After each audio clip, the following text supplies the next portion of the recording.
이번 시간에 더글래스 그레함 박사의 산 음식, 죽은 음식에서 소개하는 암을 유발하는 최악의 식단은 무엇인가? 여러분들이 좋아하시는 저탄고지 애킨스 다이어트의 문제점을 한번 살펴보도록 하겠습니다.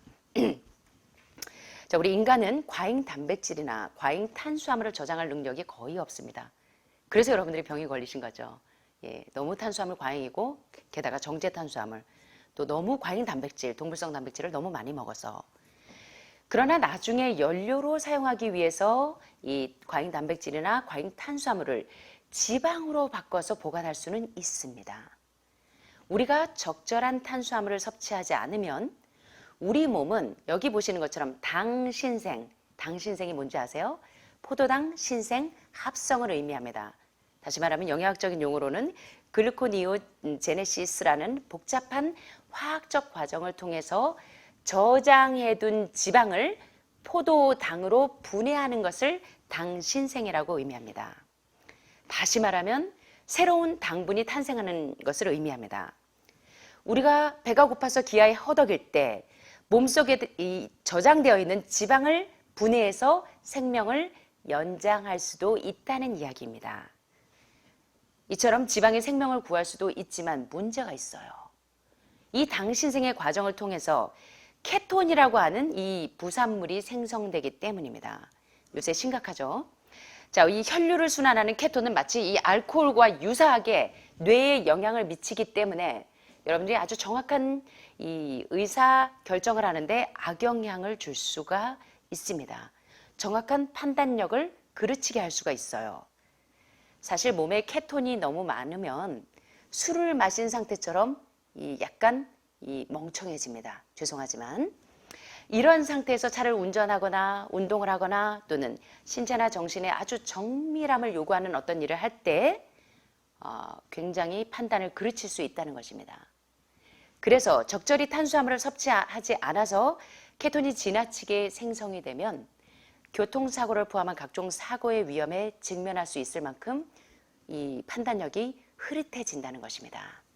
자, 탄수화물의 종류에 대해서 왜 계속적으로 더글래스 그레함 박사는 812를 기억하세요 하면서 탄수화물의 칼로리 100분율 가운데 탄수화물을 80%, 단백질을 10%, 지방을 10%를 강조하는지를 지난 시간에 공부하셨어요. 자, 지금 보시는 것처럼 자, 그렇다면 탄수화물이 뭔지를 좀 이해하고 넘어가셔야 합니다. 탄수화물 하면 여러분은 자꾸 정제 탄수화물, 밀가루 이걸 떠올리시기 때문에 탄수화물이 진짜 뭔지를 이해하셔야 합니다. 자, 탄수화물의 종류에는 세 가지가 있습니다. 첫째, 단순당류, 단당류, 이당류, 특별히 포도당, 과당, 갈락토스, 덱스트로스, 락토스, 말토스, 수크로즈 같은 대표적인 게 주로 이 단순당류는 단당류는 과일이죠. 과일은 단당류라 먹으면 30-40분 안에 그대로 바로 흡수되죠. 예, 그래서 이런 단순당류에는 과일이나 채소, 우유, 꿀 요것을 비롯한 대부분의 음식이 함유되어 있습니다. 자, 단순당류가 뭔지 아시죠? 자, 그 다음에 올리고당이 있습니다. 올리고당은 당분자가 3개에서 9개 정도 되는 당분자로 구성된 단사슬 형태를 의미하는데요. 특별히 콩 속에 많이 들어있는 라피노즈, 스타키오즈 이런 성분은 소화가 잘 안 돼요. 그래서 여러분 아침에 콩물 드실 때 특별히 간암 환자들, 신장암 환자분들은 해독이 잘 안 되시는 분들은 콩 같은 거 드시면 어때요? 소화가 좀 덜 되죠? 그런 거 느끼시죠? 그 이유가 뭐냐면 여기 라피노스나 스타키오스라는 성분이 들어있어서 그렇습니다. 이런 프락토 올리고당이나 말토덱스트린 같은 성분 이런 것들은 콩과 관련돼서 이렇게 콩을 먹고 나면 더부룩하고 소화가 잘 안 되는 원인이 바로 이런 올리고당 성분 때문에 그렇습니다. 자, 일부 과당류는 완전히 소화하기 어려운 반면 다른 것들은 부분적으로 소화하기가 쉬운데 이런 올리고당이 또 탄수화물에 있습니다. 마지막으로 탄수화물의 종류 가운데 다당류가 있습니다. 다당류는 10개 이상 수천 개의 당분자를 포함하는 복합 탄수화물, 여러분들이 아시는 것처럼 쌀이나 곡류에 많은 것들, 특별히 곡물, 쌀, 콩류에 들어있는 녹말 성분, 전분류가 많은 성분들을 다당류죠. 그래서 아밀로즈나 아밀로펙틴과 같은 녹말이 들어있는 성분들을 다당류라고 하죠.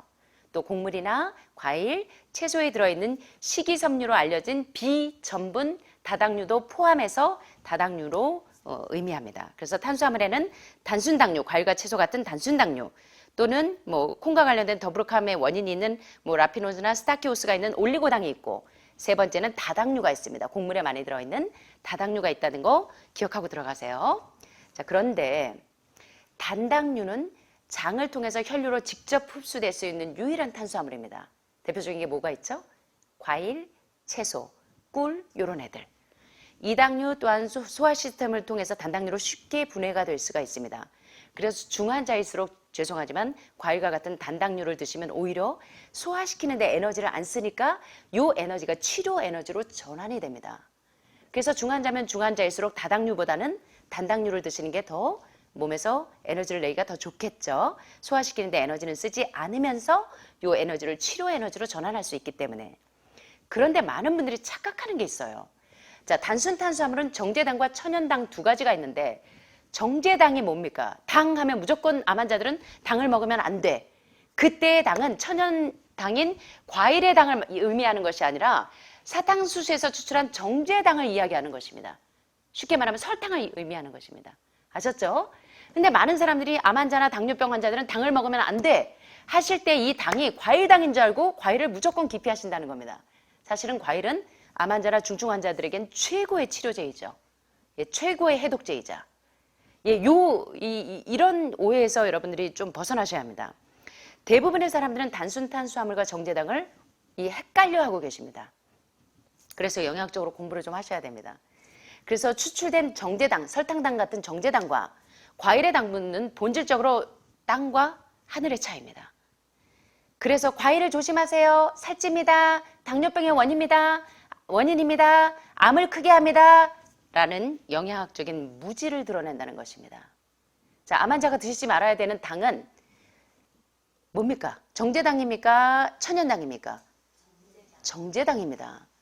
과일당은 여러분들에게 굉장히 중요한 치료제입니다. 해독제이자.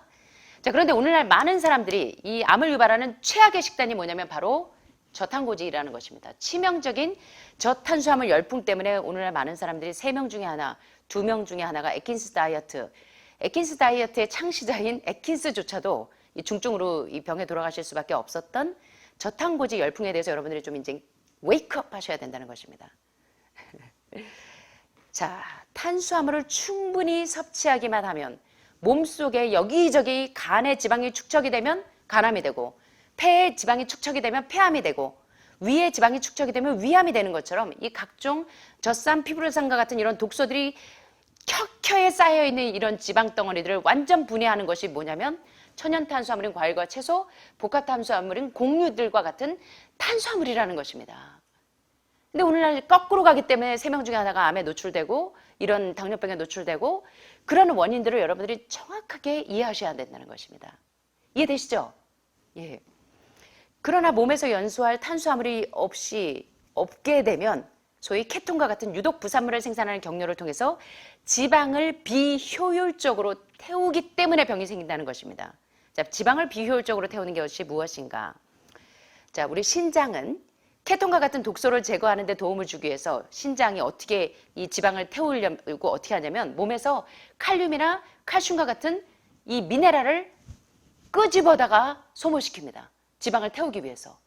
지방을 태우기 위해서 뭐를 끌어간다고요? 몸에 있는 케톤과 같은 독소를 제거하기 위해서 칼륨이나 칼슘과 같은 미네랄을 끄집어서 지방을 태운다는 것입니다. 애킨스 다이어트 하는 사람들의 소변에는 저탄고지를 하기 때문에 이 지방을 태우기 위해서 이 미네랄을 다 끄집어냅니다. 그래서 전해질 부족증이 생기는 거예요. 암 환자들이 동물성 단백질, 동물성 지방을 많이 먹다 보니까 그 소변에 뭐가 있어요? 미네랄이 다 빠져나가요. 쉽게 말하면 전해질 부족증이 온다는 것입니다. 암 환자의 공통점은 뭐더라? 전해질이 부족하더라.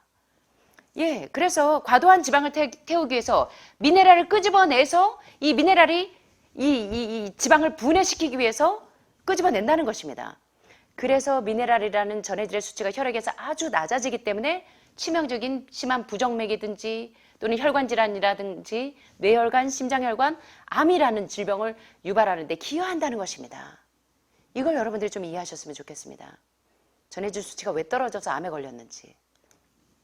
현재 하버드의 영양 책임자는 모든 의사들이 애킨스 다이어트의 부작용을 경고합니다. 오늘 댓글 그걸 좀 여러분들 좀 읽어드리면 참 좋겠는데. 에킨스 다이어트를 하시고 2년 동안 자기가 병에 걸려서 지금 굉장히 고통당하고 있다는 내용을, 저탄고지식의 치명적인 위험에 대해서 얼마나 절절하게 깨달았는지를 언급하신 내용인데요. 자, 에킨스 다이어트의 부작용은 뭐냐면 바로 케토시스, 케톤증의 증상이 뭔지 보십시오. 혈액에 지방을 많이 먹게 되면 10% 이상 먹게 되면 케톤체가 증가해서 오줌으로 소변으로 마치 당뇨처럼 당이 소변으로 빠져나가는 것처럼 오줌으로 지방이 빠져나가는 상태를 의미합니다. 당분 섭취가 부족하거나 당의 소비가 심하거나 케톤체가 제대로 연소되지 않을 때 바로 이런 케톤 증세, 특별히 당뇨병에 많겠죠. 주요 에너지원을 지방에서 꺼낼 수 있도록 전환되는 물질 대사 상태를 케톤증이라고 합니다. 그래서 이 케톤증에 걸린 사람들의 공통점이 뭐냐면 저탄고지를 좋아하시는 분들을 보면 계속 피곤해요. 먹을 땐 좋아. 예, 고기가 여러분들 좋아하시니까 먹을 땐 참 좋습니다. 삼겹살도, 치킨도, 돼지고기도, 햄버거도 먹을 땐 참 즐거워요. 근데 먹고 나면 계속적으로 소화가 안 되고 더부룩하고 계속 피곤하고 짜증나고, 그리고 소화시킨 데 에너지를 다 써버리니까 체력이 저하가 되고, 그리고 그렇게 많이 먹었는데도 계속 어지럽고, 예. 그리고 두통이 오고 입에서 썩는 내가 나고 메스꺼움, 구토, 불면증, 입냄새, 자고 일어나면 입에서 썩는 내가 나고 눈은 시뻘겋게 충혈되어 있어서 프랑켄슈타인 같은 이미지로 나타나고, 예. 너무너무 미스코리아가처럼 예쁜 아내의 입에서 썩는 냄새가 나고, 이 원인이 뭔지를 여러분이 이해하셔야 된다는 것입니다. 이것이 바로 케톤증이라는 것입니다. 미 암 연구소에서 이런 발표를 합니다. 이런 것들은 단기적인 증상입니다. 케톤증의 장기적인 증상은 더 끔찍합니다. 자, 그레거 박사의 연구 결과 저탄고지의 치명적인 식단 에킨스 다이어트의 수십 가지 질병과 문제를 지적합니다. 첫째, 탄수화물을 적게 먹고 지방을 많이 먹었더니 어떤 문제가 생기는가? 오히려 비타민과 미네랄이 부족해서 영양실조가 오더라는 것입니다. 자, 더글래스 그레이엄 박사가 말하는 산 음식은 안 먹고 죽은 음식만 계속 먹으니까 어떤 증세가 오더라? 영양실조. 그래서 햄버거, 치킨 좋아하시는 분들 먹으면 먹어도 배가 고파. 계속. 왜? 산 음식이 안 들어가고 세포는 산 음식 주세요 주인님 하고 요구하는데 우리는 계속 죽은 음식만 집어넣어요. 그러니까 주인님 제발 저에게 산 음식 주세요. 그래서 영양실조가 온다는 것입니다. 예. 살아있는 음식인 있는 비타민과 미네랄은 부족하고, 예. 두 번째 어떤 증세가 오느냐? 암이나 뇌혈관이 막히고 통풍, 골다공증, 뼈에 구멍이 생기고 당뇨병이 오고. 왜? 지방을 비효율적으로 태우기 위해서 이런 케톤증이 유발된다는 것입니다. 세 번째, 신장이나 간이 무리를 하겠죠. 신장이나 간이. 예, 그래서 신장이나 뼈, 여러분들 다 지금 이 뼈 밀도가 다 엄청 낮으세요. 그죠? 류마티즘, 예, 골다공 개수 다 보이시고, 예, 이런 문제점들이 계속적으로 온다는 것입니다. 심장질환, 부정맥, 수축 기능 이상, 예, 시스토릭 다이아스토릭에 계속 문제가 생기고 수축기압, 이완기압에 문제가 생기는 이유가 바로 이 저탄고지의 치명적인 식단의 위험이라는 것입니다. 그래서 따라서 신체 활동에 장애가 오고 빨리 늙어요. 예. 여러분들 여기 오셔서 보니까 가뜩이나 이쁘신데 더 이뻐지셨어요 지금. 그죠? 미스 코리아들 되시죠? 세포 나이가 10년, 20년은 젊어지시는 이유가 산 음식이 들어가고 이 뇌혈관에, 심장혈관에, 각종 혈관에 덕지덕지 끼어있는 독소들이, 젖산 피부르산과 같은 독소들이 쭉쭉쭉쭉쭉 해독이 되니까 너무너무 이뻐지고 계시잖아요 지금. 그쵸? 네. 그 다음에 기립성 저혈압, 앉았다 일어나면 자꾸 현기증이 돌고 팽그르르 돌고 산 음식이 안 들어가고 죽은 음식만 계속 들어가니까 그래서 급사하게 되고. 에킨스 다이어트, 저탄고지의 치명적인 식단의 위험을 여러분들이 인식하셨으면 좋겠습니다. 그래서 켄터키 의대 교수인 제임스 W. 앤더슨 박사는 에킨스 다이어트를 언급하기를 이것은 비만, 심장병 그리고 몇몇 형태의, 자 한번 따라해 보시겠습니다. 암을 유발하는 최악의 식단이다. 뭐가요? 뭐가? 에킨스 다이어트에 대해서 비만, 심장병 그리고 몇몇 형태의 암을 유발하는 최악의 식단이 바로 저탄고지 에킨스 다이어트 식단이라는 것을 기억하셨으면 좋겠습니다. 자, 에킨스 식단은 무슨 지름길이더라? 건강을 망치는 지름길이라는 것입니다. 그러면 이제 건강을 위해서 올바른 식단, 8.11 식단을 좀 잘 이해하셨으면 좋겠습니다. 마지막입니다. 저탄수화물 식단이라는 신화를 믿는 사람들, 저탄고지 식단을 믿는 사람들은 곡물과 과일을 포함한 모든 형태의 탄수화물은 나 싫어, 살쪄, 과일 먹으면 살찐단 말이야. 곡물 먹으면 살찐단 말이야. 그러면서 탄수화물은 멀리하고 그 대신 치명적으로 높은 비율의 지방, 단백질에서 연료를 공급받으려고 합니다. 자, 고기를 마음껏 먹으면서 살을 뺄 수 있다고 주장하던 바로 그 애킨스 박사는 72세의 심장질환으로 사망했는데, 애킨스 박사의 몸무게가 120kg에 육박해 있었다는 사실은 애킨스 다이어트의 문제점을 입증하지 않습니까? 여러분들이 잘 참고하시면 좋겠습니다. 자, 오늘 여러분들에게 도움이 되셨습니까? 네. 자, 마지막으로 제가 좋아하는 말씀 한 말씀 읽으면서 마치도록 하겠습니다. 건강한 몸에 건강한 정신이 깃든다. 멘탈 사인이 하이해야 바이탈 사인도 하이할 수 있다는 것입니다. 여러분이 몸과 마음은 분리되어 있지 않다는 거. 예. 바른 신체적인 습관은 정신적인 우월성을 육성합니다. 쥐력, 체력, 장수는 불변의 법칙에 좌우됩니다. 이 문제에 관해서는 어떤 우연도 없습니다. You are what you eat. 당신이 먹은 그것이 당신을 만든다. 제가 먹은 그 음식이 나의 품성을 만들고 나의 지력을 만들고 나의 체력을 만든다는 것입니다. 네. 우연이 없어요. 자연 법칙을 위반한 결과에서 사람을 보존하기 위해서 더 높은 힘이 개입되는 일은 없을 것입니다.